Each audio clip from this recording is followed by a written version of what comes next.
Globalement, qu'en penses-tu, toi, de la face de la femme? mais ouais, vas-y. De toute façon, tu feras des cuts. Hein. Oui, non, bah non, je vais laisser ça comme ça. Eh oui, bien sûr. Bonjour à tous, c'est Mimi Layli, et je suis accompagnée. Par Alcora, bonjour. Tu sais, c'est là-bas qu'il faut dire. Oui, bonjour. je sais, c'est là-bas. Mais bon, je te dis bonjour à toi quand même, mais si on s'est dit bonjour. Bonjour, enchantée. Enchanté. Ravie de vous rencontrer. Qui se trouve être mon meilleur ami Il depuis paraît. Trop longtemps. 15 ans. Ouais, trop longtemps. 15 ans. Le lycée. Ouais. Voilà. Aujourd'hui, j'avais envie d'être accompagnée pour faire une espèce de débat en fait, et je me suis dit d'avoir une discussion toute seule avec moi-même, c'est intéressant 2 secondes, mais d'avoir une discussion toute seule avec pas moi-même. C'est mieux. Et en plus, on vient de capter qu'on était raccord au niveau des t-shirts, on s'est pas concerté. Hey, c'est la Mimi du montage. Je viens de me refaire la remarque que j'ai même pas présenté qui était Alcora dans ma vie. Donc c'est mon meilleur ami depuis 15 ans, ça c'est ce qu'on a dit. Et c'est la personne avec qui j'ai traversé vraiment beaucoup d'épreuves. Donc on se connaît mais particulièrement bien et particulièrement par cœur. Et la raison pour laquelle il m'accompagne sur cette vidéo, c'est parce que je lui ai tout simplement dit « Hey, je voudrais faire des vidéos blabla. Est-ce que ça te dirait de faire des discussions avec moi ?» Voilà. Et il m'a dit oui, puisque c'est une personne géniale.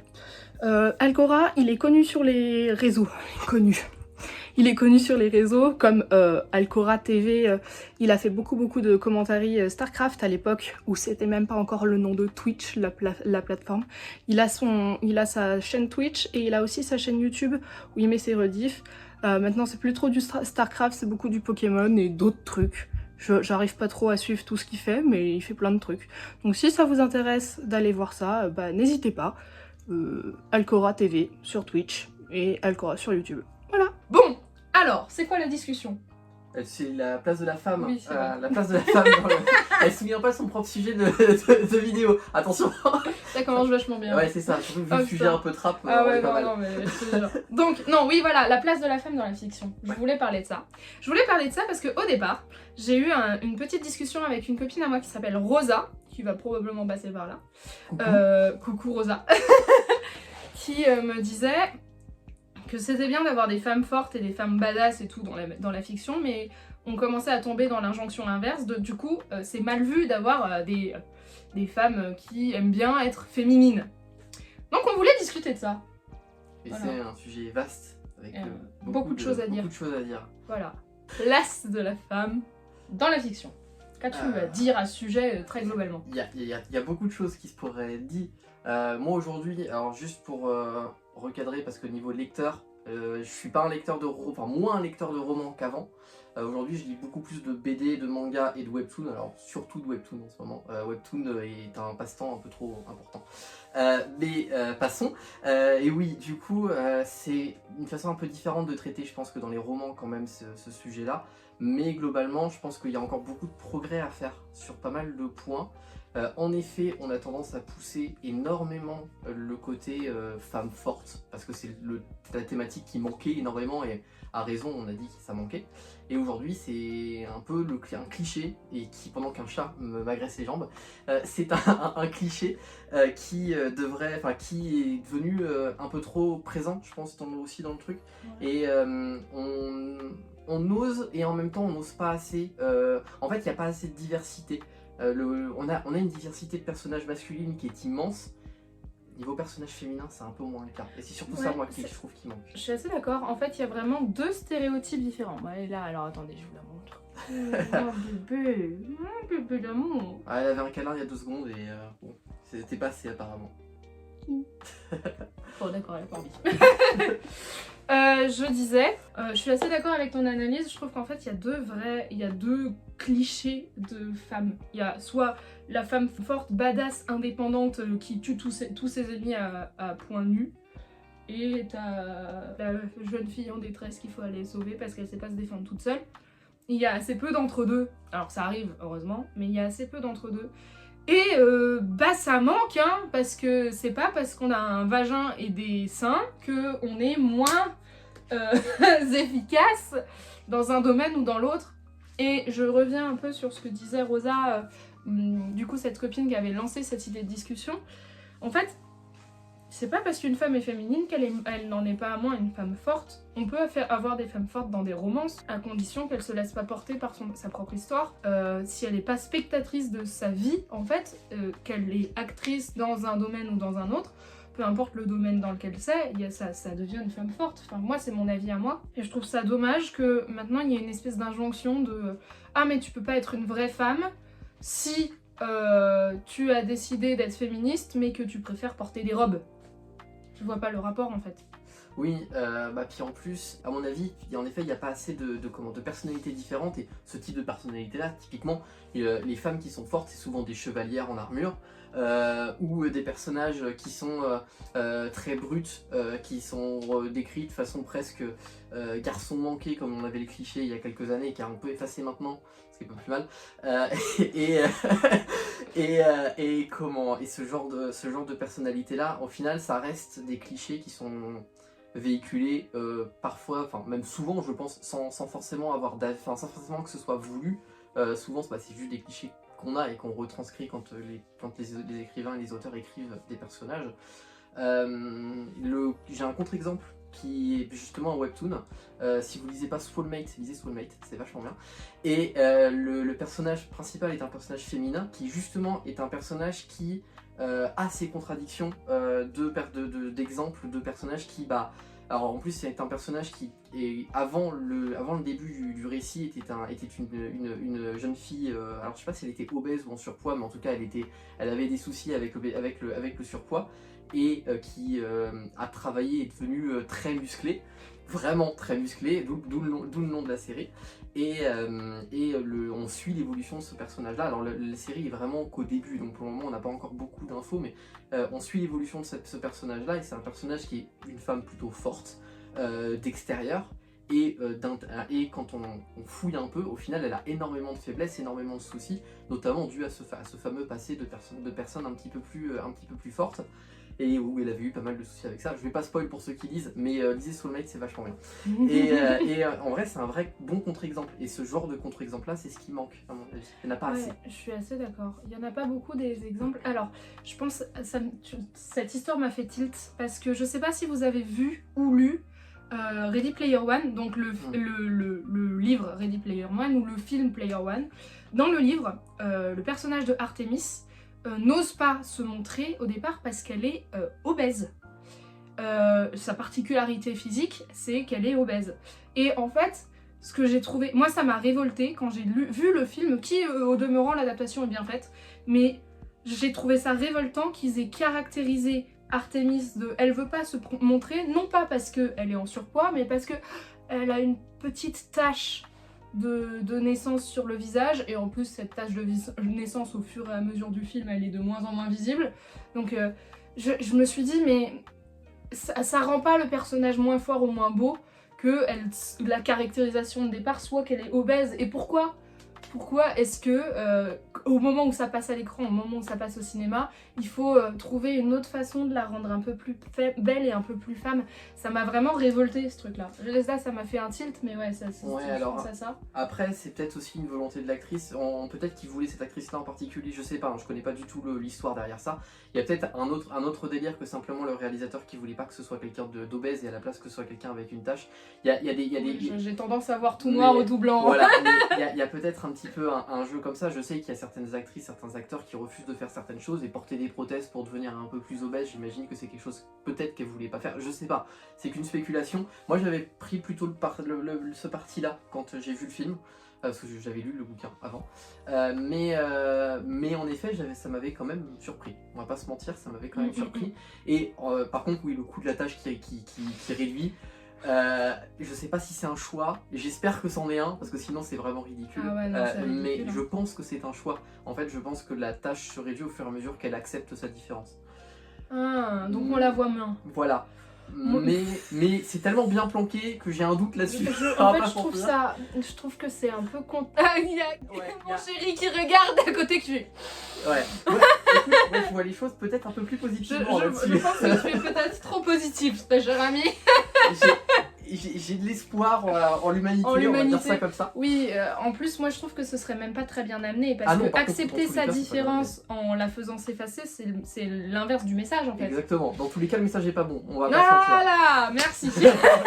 Dans tous les cas, le message est pas bon. Bref, c'était un exemple. Moi, je reprends sur le clivage entre la femme forte qui doit être une brutasse ou la femme faible qui est en pamoison devant tous les mecs qu'elle croise et qui doit être sauvée telle la princesse Peach dans les premiers Mario, alors que maintenant Peach est devenue un personnage fort et indépendant. Voilà, c'est un bon contre-exemple d'évolution, ça, par exemple. Film, hein. Oui, d'évolution de personne. Merci, mon chéri. Il y avait un chat qui graquettait le tapis, du coup, le chéri lui a lancé un stylo. Nuance, on est sur internet, hein. Je sais pas c'est pourquoi moi. Le chat n'a pas été frappé, je oui, précise. Le stylo est arrivé à côté des patounes pour juste lui faire peur et dégager ses pattes. Ouais, et le stylo n'a rien. Si vous voulez une preuve que le stylo n'a rien, je peux vous montrer le stylo. Bref, je disais quoi? Oui, que Peach était un bon exemple de femme qui avait évolué dans le bon sens dans le monde de la fiction. Parce qu'en fait, au départ, elle était vraiment réduite à la princesse qu'il faut sauver dans les tout premiers Mario. Alors, déjà, dans les tout premiers Mario, c'était même pas Peach, c'était le personnage qu'on voit dans le dernier Mario 3D qui est sorti sur Switch, pardon, où j'ai oublié son prénom, la femme en robe rouge, enfin celle qui est le personnage et qui aime représenter le plus de ce Mario-là. Et c'était globalement un objet à ramasser à la fin, c'était la quête finale. La quête finale, on va attraper l'objet. Voilà, moi je vois ça comme ça. Non mais c'est ça en fait. C'était vraiment ça, et du coup ça a évolué par la suite. On a d'abord eu des jeux Peach qui étaient destinés aux filles, parce que je sais pas pourquoi, quand on a commencé à faire des jeux vidéo, on s'est dit qu'il y avait que les garçons qui pouvaient y jouer. Oui. Et qu'il fallait faire des jeux différents pour les garçons et pour les filles. Alors ça c'est arrivé après. Oui. Mais oui, en effet. Et justement, alors ça c'est pareil, hein, pourquoi se priver de 50% sa part de marché, ça personne ne le pour sait. Le plaisir. Voilà. Et du coup derrière ils ont voulu faire des jeux pour les filles. Alors il s'avère que Nintendo, ça a été... Ouais. Alors il s'avère que Nintendo ça a été probablement les plus malins là-dessus, parce qu'ils ont fait un jeu Peach platformer qui... ses très gros défauts, mais qui reste un platformer. C'est pas un jeu où on s'est dit même ça c'est trop compliqué pour les filles. Bon, le jeu est quand même beaucoup trop simple, mais l'idée est quand même un peu plus poussée. Est-ce que il faut ramasser des brosses à cheveux et des couronnes? Alors je crois que c'est les couronnes, en vrai. Je sais plus, ça fait longtemps. Voilà. Mais voilà, l'idée est là, et après ça a évolué, et maintenant heureusement que ça évolue. Ça fait déjà quelques jeux où la princesse Peach, quand elle se fait enlever par Bowser il prend cher, quoi. Oui, voilà. Donc bon, c'est plus juste. Et entre autres, parce que Harmony dans les Mario, pareil en termes de personnages caractéristiques, pour le coup une femme forte et belle. Voilà. Soyez Harmony, si vous avez envie d'être Harmony dans votre vie, soyez Harmony. C'est pour le coup, moi c'est mon personnage préféré de la série Mario. J'ai adoré ce personnage. Je vais lui faire sa robe.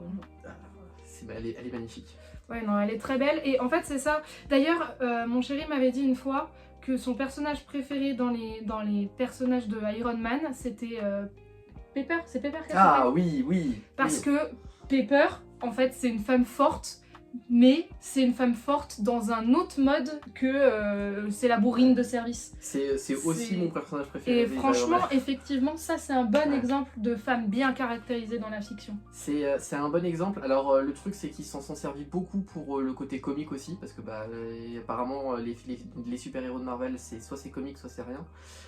Mais en effet, ça reste un bon exemple.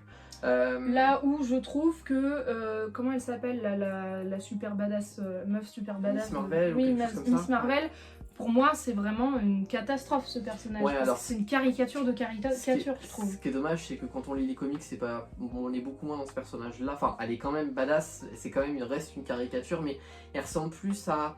Je cherche un autre personnage très très puissant. C'est en plus un Superman en fait, oui. que autre chose. Donc en fait le perso de Superman il a quand même beaucoup de complexité dans son personnage, qui a évolué au fur et à mesure du temps, et Miss Marvel c'est censé être le Superman de Marvel globalement. Ouais, mais elle a pas de... Dans les comics. Ouais, enfin, dans sa scène badass elle a quand même eu la chanson I'm Just a Girl. Oui c'est ça. Voilà. Enfin, en fait, on n'a pas besoin de caractériser la femme badass en disant regardez comme c'est une femme et comme elle est badass.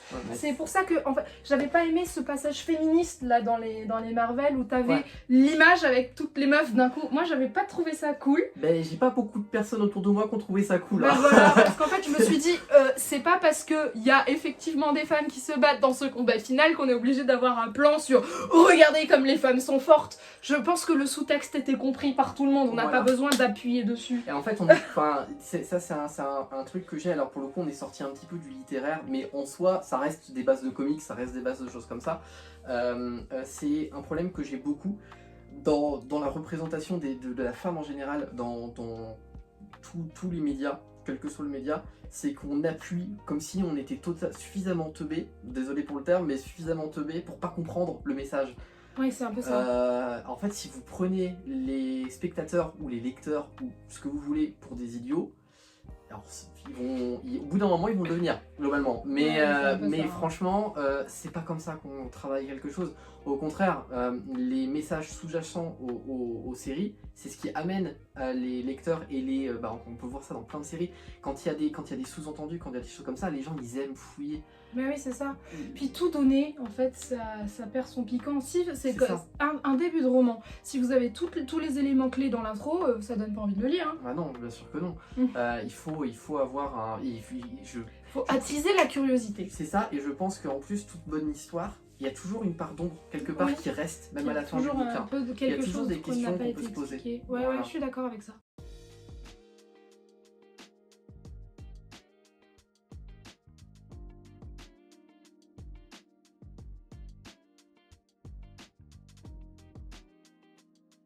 Je prends un exemple parce que je les vois à gauche et que je pense que c'est un très bon exemple, même si c'est monomaniaque encore une fois, mais je vais encore parler des légendaires. T'as fait bouger le tapis, Ah du coup non. t'as fait bouger le cadre. Zut, Ah, je le remets. Voilà. voilà. Merci. Je voulais parler des légendaires parce que là, en l'occurrence, on a 5 personnages principaux, il y a 3 garçons et 2 meufs. Et les 2 meufs, elles sont pas réduites à être amoureuses des garçons ou être des objets de force. Ouais. En fait, elles ont toutes les deux une caractéristique... les deux, en fait, elles sont très ambivalentes, comme les mecs. Ils ont tous, en fait, des parts d'ombre, des parts de lumière, des conflits internes qui sont assez violents. Et tous les personnages des légendaires, qu'ils soient principal ou secondaire d'ailleurs, en fait ils sont tous hyper bien caractérisés et il n'y a pas du tout ce clivage de soit t'es en pamoison devant le héros masculin, soit tu es la femme forte qui doit tout défoncer et à elle toute seule. On a le spectre et les failles de chacun et les réussites de chacun. Par exemple, je prends la princesse Jadina qui est donc une princesse magicienne qui combat, mais qui en même temps vit sa vie pour les robes de princesse, quoi. Ça. Alors, on a le droit d'avoir les deux. exactement. Alors après, je trouve que pour le coup, dans les légendaires, le plus gros cliché, c'est le héros principal, Danaël. Pour le coup, s'il y a un cliché, c'est lui. Alors après, Danaël est un cliché. En fait. c'est pas pour ça que c'est un problème. Les clichés, ils sont là pour quelque chose. Ils existent parce qu'il y a quand même un... C'est ça, moi j'avais une très bonne prof de français qui m'a fait adorer Molière, c'est vrai, elle m'a vraiment fait aimer Molière comme jamais, qui était une excellente prof de français et qui nous avait fait comprendre que les clichés ils existaient pour quelque chose et que Molière d'ailleurs entre autres savait les manipuler avec une aisance assez incroyable. L'avare, c'est pas pour rien que c'est le titre de la pièce. Ça reste bien les clichés, mais il faut pas en abuser. Ouais, c'est ça. Et pour le coup, je trouve que dans les légendaires, il y en a un, bah c'est pas abusé, surtout qu'au Après, final... il y a du cliché aussi Oui, dans les légendaires. mais Tu vois, le grand méchant Darkel qui s'appelle Darkel déjà. Ouais, mais c'est utilisé plus de façon comique ouais, là en c'est ça. l'occurrence. En fait, c'est utilisé de façon comique et c'est pas l'unique caractérisation. Parce qu'au départ, Danaël, c'est effectivement le cliché du leader blond charismatique chevalier qui est amoureux de la princesse. Ok, mais au fur et à mesure du temps qui passe, on voit que en fait, il a pas que des qualités. Danaël aussi, il est hyper imbu de sa personne. Et d'ailleurs, j'aime bien, c'est pour ça que je suis fan du diptyque du tome 5 et du tome 6. C'est parce que quand il retourne dans le passé, en fait, les copains de Danaël, ils appuient sur le fait que « mais t'étais insupportable quand t'étais adulte !» Du coup, en fait, je trouve que là, ça fait partie des exemples de fiction, ça fonctionne bien. Mais en fait, on s'est fait la remarque récemment que, moi par exemple, qui fais du cosplay, alors on sort un petit peu de la littérature aussi, mais j'ai mis 5 ans à accepter d'avoir envie de faire la robe de Ariel parce que je me suis dit en cosplay j'ai envie de faire des personnages féminins parce que je sais pas jouer les mecs et j'en ai pas envie et j'ai envie de faire des personnages féminins, j'ai envie de faire des personnages féminins badass, donc j'ai fait Ténébris, j'ai fait Jadina.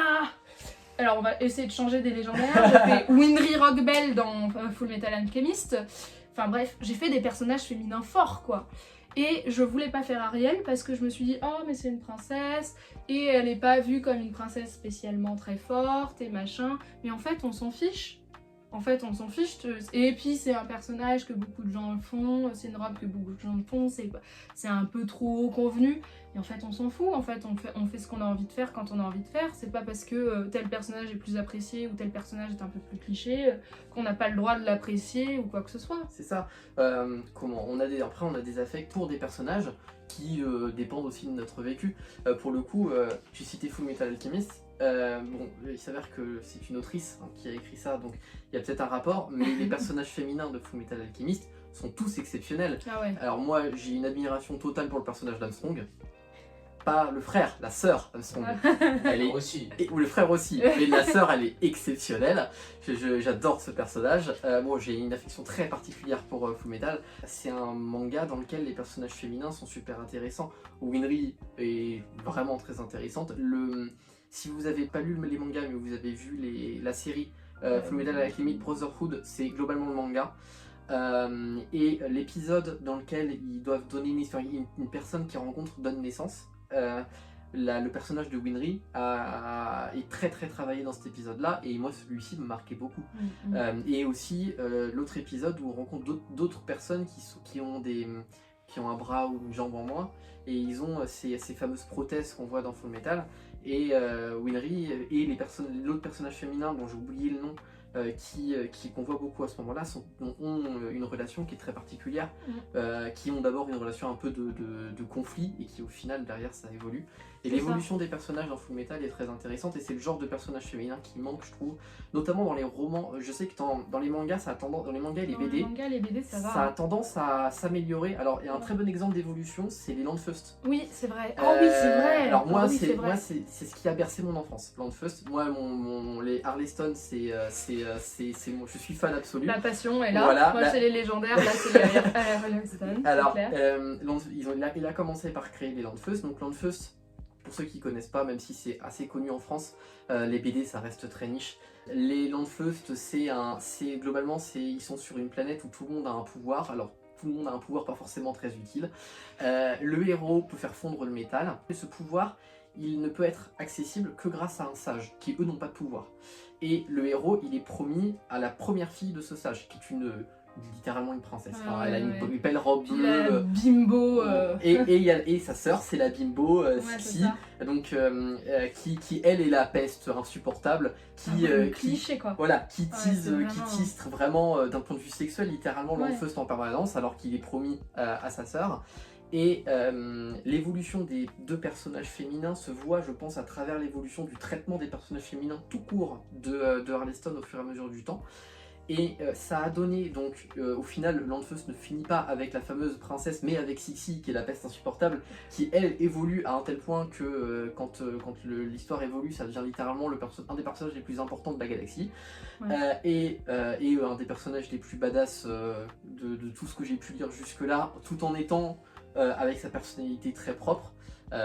Faut voir comment il traite son fils, j'aurais pas aimé être son fils. Ah oui, non, et derrière, Harleston, il a créé non pas avec Tarquin, mais avec Floch en dessinateur, une autre BD qui sont les Naufragés d'Ithaque, où le personnage principal est un personnage féminin. Et alors en termes de personnage féminin badass mais sexy, mais vraiment... Et alors là pour le coup c'est un personnage bien dans sa peau, on parle d'un amiral de flotte, c'est quelqu'un qui a vraiment monté les échelons petit à petit, qui est vraiment bien présent et qui, dès le début de la série, a une importance au sein même de son monde beaucoup plus importante que n'importe qui d'autre autour d'elle. Littéralement, on fait partie des personnages très très importants tout court du monde dans lequel ils évoluent. Et c'est elle qui mène la danse tout le temps. Elle me fait un peu penser à Aang dans Avatar. Aang qui, quand il évolue plus tard, à la toute fin, c'est lui qui mène la danse à la fin, parce que tu vois, une fois qu'il a tous ses pouvoirs, une fois qu'il a vraiment qui s'est placé, elle a un peu ce côté-là, en mode c'est moi qui décide, etc. Mais de temps en temps, faut recadrer. C'est vrai qu'en fait, en discutant avec toi, je me rends compte que dans tout ce qui est comics, BD, manga, dessin animé, on a des personnages féminins qui sont vachement plus nuancés, je trouve. Parce que moi, dans les romans, encore une fois, franchement, j'ai vraiment un clivage. C'est soit un personnage complet, soit une plante verte qui sert à accompagner le héros. Alors, dans les shonen, il y a quand même encore beaucoup ça. Hein. Exactement. Le dernier contre-exemple que j'avais, moi, c'était ça. Alors, je vois les My Hero Academia à côté où c'est pas trop ça, mais on arrive sur la fin du truc et c'est quand même beaucoup le cas. Ça, je pensais à Seven Deadly Sins. Et alors, Seven Deadly Sins, c'est une catastrophe. Voilà. Elle sert à rien, Elisabeth, quoi. Non. C'est une plante verte. C'est une plante verte. Et en fait, pareil, j'ai de l'autre côté avec lequel j'ai grandi, c'est les Naruto, les choses comme ça. Les personnages féminins, c'est des plantes vertes. Ah ouais, non mais ça sert de sexe symbole et d'intérêt. Les One Piece aussi. Ouais. Mon chéri, il était en train de regarder les One Piece derrière en disant, quand même. Ouais. Moi, je les ai pas lus, je les ai pas vus les One Piece. J'ai pas eu la patience.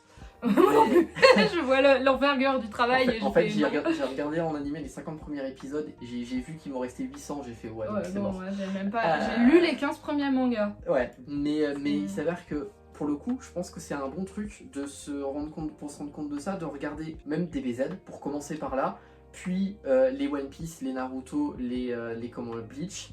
Et derrière, on a eu d'autres trucs. On est sur la fin de My Hero Academia. On a d'autres mangas qui avancent et on voit l'évolution du traitement des personnages féminins petit à petit qui évolue. C'est lent.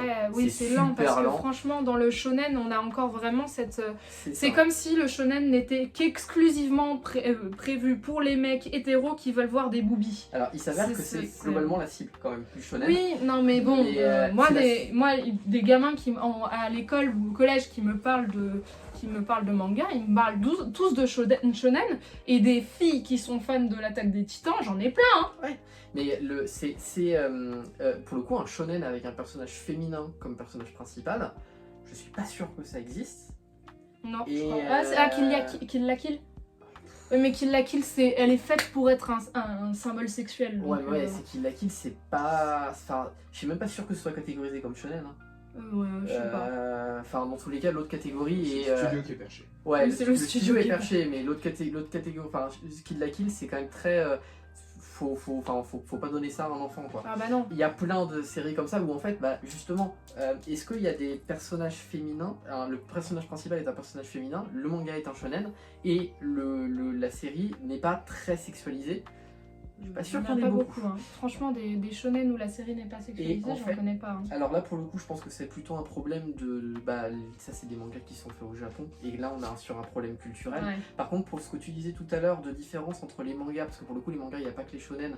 Et il y a beaucoup de mangas dans lesquels le traitement féminin est quand même vraiment différent. Entre les mangas, les BD, et surtout, je pense, les BD, pour le coup, c'est là où il y a le plus d'évolution. Et les romans, il y a peut-être un problème générationnel. Les gens qui créaient des romans sont probablement en moyenne d'âge plus vieux que les gens qui créaient des BD. Moi, pour le coup, j'avais recommencé à vouloir relire des romans récemment. Je sais que les 3 romans que j'ai essayé, j'ai fermé au bout de peut-être 20 pages. Et à chaque fois, c'est à partir du moment où le premier personnage féminin, c'est un objet. J'ai fermé le truc, j'ai posé sur le côté, j'ai abandonné. T'as peut-être raison, parce qu'il y a peut-être une histoire aussi, un truc un peu inconscient de les romans, c'est écrit par des adultes pour les adultes. Et les trucs graphiques, c'est écrit par des jeunes adultes pour les jeunes adultes ou les ados. Ouais. Je pense qu'il y a un peu de ça, ouais. Je pense que la mentalité change, mais la mentalité change chez les gens de notre âge, chez les gens qui ont entre 30 et 40 ans, enfin, et en dessous. Mais je veux dire, c'est que au-dessus de 40 ans, donc quand même, mine de rien, plus de la moitié de la population française, ça reste des personnes qui, du coup, ont vécu dans ce mood-là où les dessins animés, c'était pour les enfants. Et en même temps, en ce moment, il y a un avènement de la dark romance sur tout ce qui est plateforme, etc., etc. Dans la quasi-totalité des dark romances, les meufs sont des plantes vertes, fragiles, qui ne peuvent pas dire non au partenaire parce qu'il est magnifiquement beau. Toutes ces couvertures avec des torses luisants, pleins d'huile et bien musclés là. Mais en fait, ça c'est pas à destination des ados, hein. La dark romance, c'est pas fait pour ça, hein. Enfin, il y en a plein malheureusement, il y a plein d'ados et d'adolescentes en majorité qui se font une idée de ce que c'est de l'amour en lisant de la dark romance. On va pas rentrer dans ce débat-là, mais en fait, on a vraiment des clivages de regard qu'il faut avoir pour caractériser une femme, c'est assez violent. Et quand on lit même des classiques, à part des classiques de femmes, genre Jane Austen ou George Sand, pour prendre des grands exemples, les autres personnages féminins, soit ils sont inexistants et ils sont même pas cités, soit elles sont en pamoison devant la beauté masculine. J'ai un plus petit exemple que ça, entre guillemets, c'est-à-dire que bon, pour le coup, quand je lisais des romans, et que je lis plus trop des romans, mais quand je lisais des romans, surtout ado, je lisais énormément de polars. Mon auteur préféré, c'est Fred Vargas. Fred Vargas, qui est du coup une femme, qui a choisi comme nom plus Fred Vargas, peut-être parce qu'à son époque, à elle, c'était plus facile de publier ça sous le nom Fred, comme ça on ne savait pas si c'était une femme ou un homme. Ouais. J'en suis pas sûr à 100%. Ouais, je pense qu'il y a de ça. Hein. Mais il y a probablement un peu de ça quand même. On est sur la fin des années, enfin début des années 90, je crois, pour les premiers tomes. Peut-être que je me trompe, c'est peut-être fin 80, mais bon, l'idée est là. Et pour le coup, les personnages féminins. Alors, le personnage principal de Fred Vargas, c'est le commissaire Adamsberg, c'est un homme. Mais les personnages féminins de Fred Vargas, ils sont pour le coup très diversifiés. Alors si vous avez vu les films qui sont de qualité moyenne, on va dire, il y en a quand même un ou deux qui sont très bons et souvent portés par les acteurs plus que le scénario, enfin plus que les réalisateurs, parce que le scénario en vrai, les bouquins sont excellents. Ouais. Mais alors le personnage de la grand-mère, donc Fred Vargas est sur une enquête où globalement il faut qu'il enquête sur des gens qui vendent divers objets par internet. Il a des gros soucis, il finit par être poursuivi par pas mal de monde, il se cache chez deux femmes plutôt âgées, dont une qui passe son temps sur son ordinateur et qui, quand on lui demande ce qu'il fait, dit juste moi j'égalise. Elle est là, je égalise, je partage. Et qu'est-ce qu'elle fait? Elle égalise, elle partage. Et en fait, cette personne-là, elle prend de l'argent aux riches pour le donner aux pauvres. C'est ça qu'elle fait en égalisant. Et ce personnage m'a marqué parce que pour le coup, je trouve que vraiment, c'est la grand-mère discrète. Et ce genre de typiquement qu'on voit jamais dans les romans, tu sais. Et c'est la grand-mère discrète qui dit rien, qui vit avec une autre femme, on sait pas trop leur relation, mais globalement on s'en fiche un petit peu. Et vraiment, et en fait, elle est totalement dans la loi, hein, elle fait des trucs qui sont vraiment pas légaux, et elle aide le commissaire en globalement hackant je sais plus quel serveur pour récupérer des infos, et c'est son truc, et le personnage en elle-même est très intéressante, mais ça pour le coup, c'est une femme qui écrit le roman. Mais c'est ça, c'est qu'en fait on se rend compte que alors c'est plus trop le cas dans les romans récents, parce que dans les romans récents, alors on a les femmes qui écrivent de la dark romance où le personnage féminin est une plante verte, mais on commence à avoir des hommes qui écrivent des personnages plus nuancés, un peu plus inclusifs, un peu plus généraux, pardon. Et par contre, quand on remonte dans le temps, les bons personnages féminins, on les retrouve que chez des autrices. Moi je pensais, du coup tu parlais de Fred Vargas avec les thrillers, du coup ça m'a fait penser aux policiers. À qui est-ce que je pense? Je pense à Agatha Christie, parce que Miss Marple, c'est un vrai personnage féminin caractérisé et pas récent. Mais tous les personnages, à part elle et tous les personnages auxquels je pourrais penser, qui sont des exemples de personnages féminins dans la littérature française, anglophone ou classique en général, ce sont que des autrices. Ouais, puis là pour le coup, pour parler du sujet d'histoire ancienne, si on remonte... Ouais, mon truc c'est l'histoire. Si on remonte un petit peu plus longtemps, si on remonte sur l'avant-Renaissance, et même au moment de la Renaissance, les femmes, globalement, c'est l'objet à aller chercher, le fameux objet à aller chercher. Oui, c'est ça, c'est la quête quoi. C'est la quête. Le but de la quête, c'est la femme. Souvent, c'est ça. Pas mal. On est des buts de quête finalement. Soyons heureuses les filles. Voilà. J'espère que tu es très je me sens satisfaite de cette information. Là, vous voyez le point d'exclamation au-dessus de ma tête. Mais voilà, c'est ça. En fait, c'était un peu le cliché de la façon dont on narre une histoire pendant très longtemps, ça a été ça. Ouais. Ça a évolué, mais au final, le but final, c'était quand même très souvent la princesse. Oui, mais c'est ça. C'était souvent ça.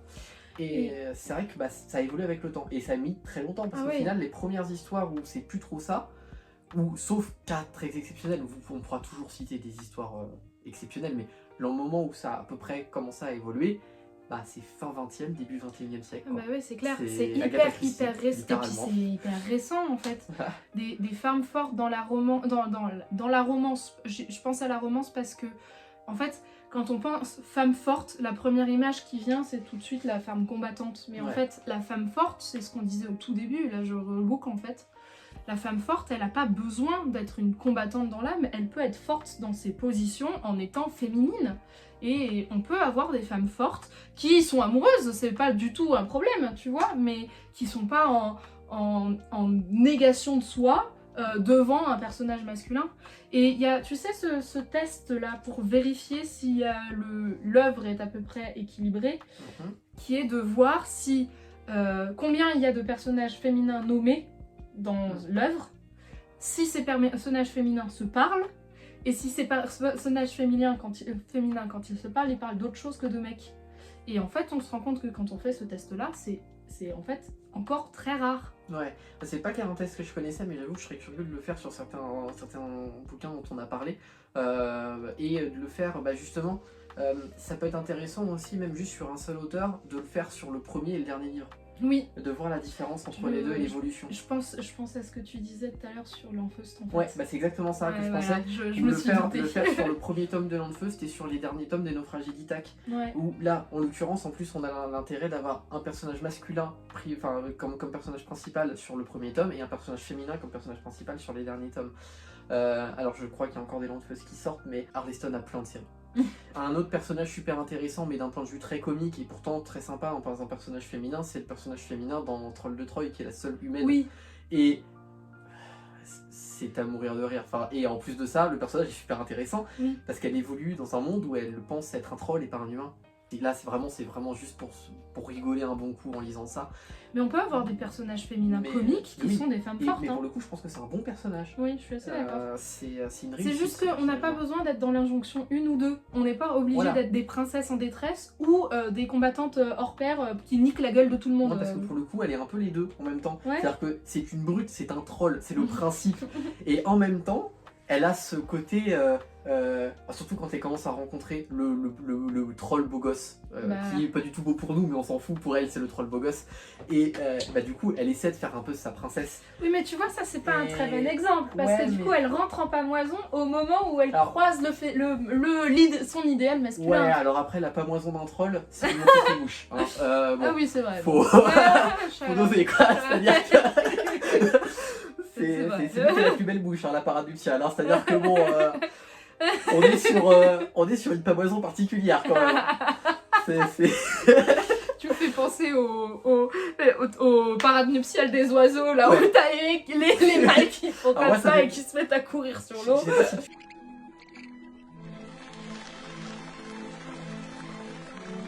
Tu vois les toutes petites araignées sauteuses qui font la taille d'un ongle. Et le mâle vraiment danse. Ah oui, il danse avec la patte en arrière comme ça, et il fait le pan. Et si jamais il danse pas, il se fait bouffer d'ailleurs. Oui, ouais, voilà, c'est ça. C'est ça. Et c'est un peu ça.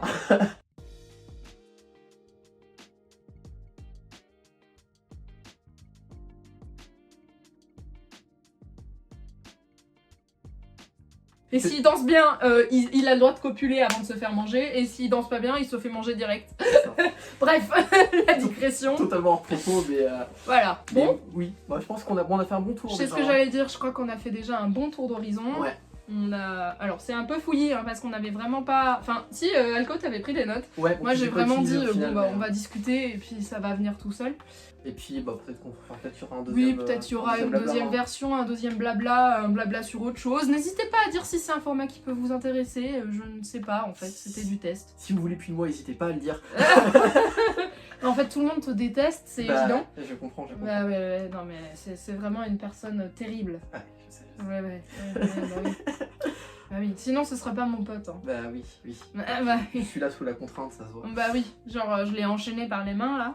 C'est ça. Bref. Bon, tout ça pour dire, soyez ce que vous avez envie d'être, soyez d'ailleurs ce que vous êtes. Vous n'êtes pas obligé d'être quelqu'un d'autre pour plaire à quelqu'un. Exactement.